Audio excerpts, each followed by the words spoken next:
श्री स्वामी समर्थ माऊली. आपल्याला वाटलं काल पाकिस्तान सेम फायनल खेळ, पण शक्य झालं नाही पाकिस्तानला खेळणं. हा, पाकिस्तानची बॅटिंग चांगली होती काल. शेजादा फरानने 100 रन केले, ते 100 शतक मारलं काल. फखर जमानने 84 रन केले काल.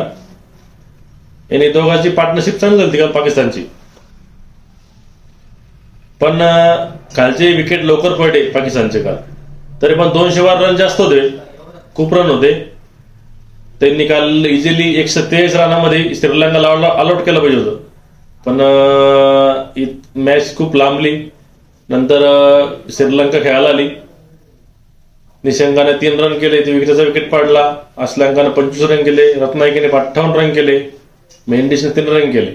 नंतर आला शनाका, दशम शनाका, आपला श्रीलंकाचा कप्तान. त्यानं जे धुतलं पाकिस्तानला खतरनाक. आणि लास्ट ओव्हर तुम्हाला माहिती काय झाली? 20व्या ओव्हरमध्ये त्याने डायरेक्ट 6 बॉल 28 रन लावत होते. 6 बॉल 28 रन. तर त्याने 22 रन काढले त्या ओव्हरमध्ये.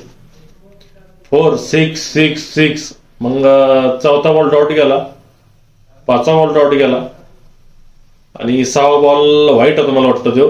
पण त्यांनी व्हाईट दिला नाही, तो डॉट बॉल दिला. तेवढा व्हाईट बॉल दिला असता तर 100% श्रीलंकाला जिंकली असती. जाऊ द्या, पाकिस्तान जिंकून सुद्धा बाहेर गेला. आणि काल विराट कोहलीचा एक रेकॉर्ड तुटला बघा. काल शहजादा फरानने काल 323 रन कम्प्लीट केले T20 वर्ल्ड कप मध्ये. विराट कोहलीने 2012 मध्ये 319 रन केले. तर यावेळेस शहजादा फरानने रेकॉर्ड तोड केला यावेळेस. आणि आज भारत आणि वेस्ट इंडिज आहे. भारताला बेस्ट ऑफ लक. एशियन कंट्रीमधून श्रीलंका आणि पाकिस्तान ऑलरेडी बाहेर गेलेली आहे. फक्त भारतमध्ये आता एशियामधला.